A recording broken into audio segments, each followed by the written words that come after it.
Hello there, it's Chastity White Rose again here, and I'm starting another live stream.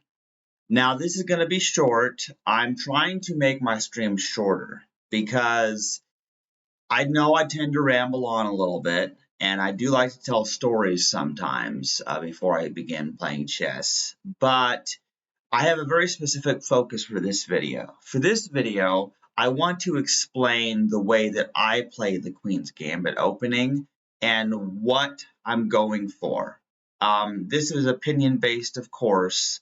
The Queen's Gambit opening and the chess moves are factual. That's not opinion based, but let me show you what I like to go for and how I win my games with the Queen's Gambit. So, switching over to desktop, going to the analysis board. So here's the thing. So when we have both queen's pawns move and then white plays c4, we have the Queen's Gambit. Now, here's the desired outcome. And what I'm hoping happens is I'm hoping that black takes the pawn, then I move this king's pawn out, and then black will decide to do some strange things like that. And then I will take that pawn and move the bishop there. Now, here's where it gets very interesting, because what happens more often than you would guess is that black will get excited, try to take that pawn, then I'll move my queen over here, and new players will often not know what's happening here. And then the knight comes here, and then I have to move my king, and then the knight takes my rook, and they think that they're getting all great. They think they're winning that because they just took a rook. They think, yeah, they're ahead material. What they didn't notice is that I just set up a scholar's mate. That is why I play the Queen's Gambit. And you have no idea how many games I have won in this exact way. And I've memorized the pattern of what happens. So the Queen's Gambit, if black accepts the Queen's Gambit, then it can easily transition into a scholar's mate, where in just 7 turns, if you count like a white here, then white has already won the game, because that can happen sometimes. First, we're distracting the pawn. We're getting black to capture that pawn. Then we capture back, and then they start moving their knight out, or they might move the other knight. But depending on what they do, then yeah, you can win the game very quickly with white if you play the Queen's Gambit and black falls for the trap. But let's be honest, black doesn't always fall for that trap, okay? So sometimes we have to get a little bit more creative here. So let's try this again. We have the Queen's Gambit here, and then sometimes black will decline the gambit. They'll just decline the gambit there, and they'll defend this pawn with this pawn. And then here's what I do. If you're in the facing the Queen's Gambit declined, and you're playing as white, move this pawn right here. Move that pawn here. Now that bishop can't go here because you blocked with the pawn, and this pawn defends this pawn. And this bishop also can't move here because they blocked it with their own pawn. And sometimes the Queen's Gambit accepted leads to wins for white, and sometimes the Queen's Gambit declined also leads to wins for white. Now, if you're playing against Stockfish or a Grandmaster, then you're still going to lose the game. Don't get me wrong. But this is how I have won a lot of games, just because I get myself in a good position. And then, black will try to do something. They'll try to do something, and then I pin their knight with the bishop. Then they can't move the knight because I would kill their queen. They try moving out their other knight.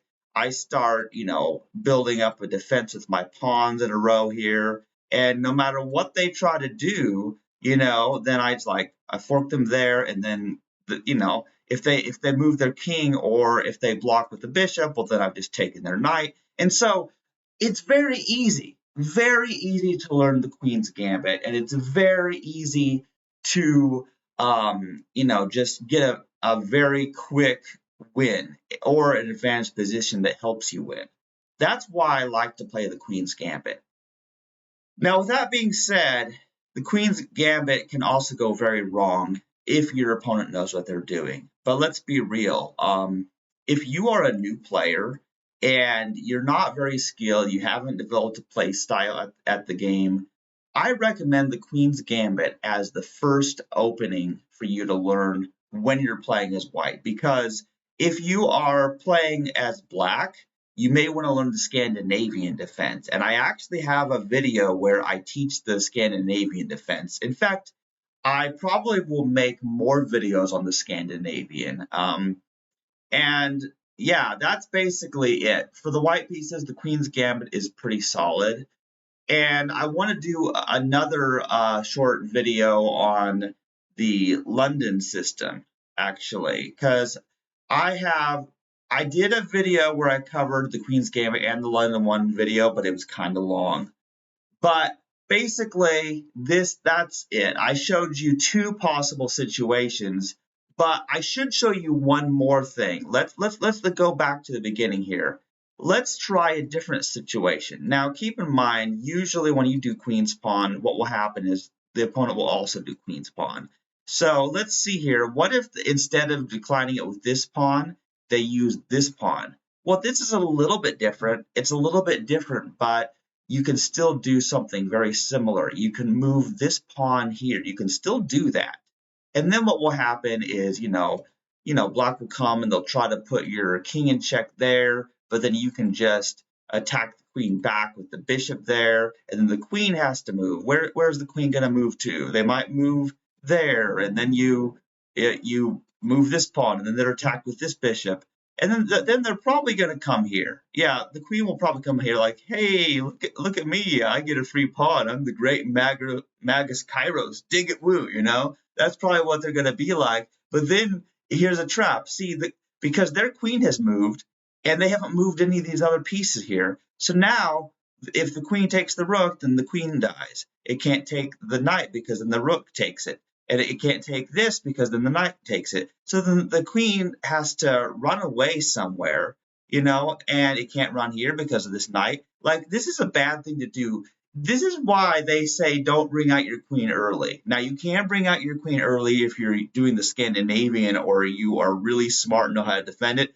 But this is an example of what happens when somebody is not smart and they just allow their queen to just be destroyed. Like, this queen has literally nowhere to go in this position. It has nowhere to go.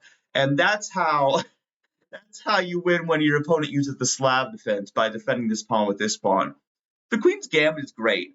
Do you see why I love the Queen's Gambit and why it's my favorite opening? It's not just because it sounds cool, like the Queen's Gambit, Yeah, the Queen's Gambit sounds pretty cool, but at the same time, it's like, it's a good way to win. It's a really good way to win. So that has been my short explanation of the Queen's Gambit opening, and I'm going to add this to my playlist.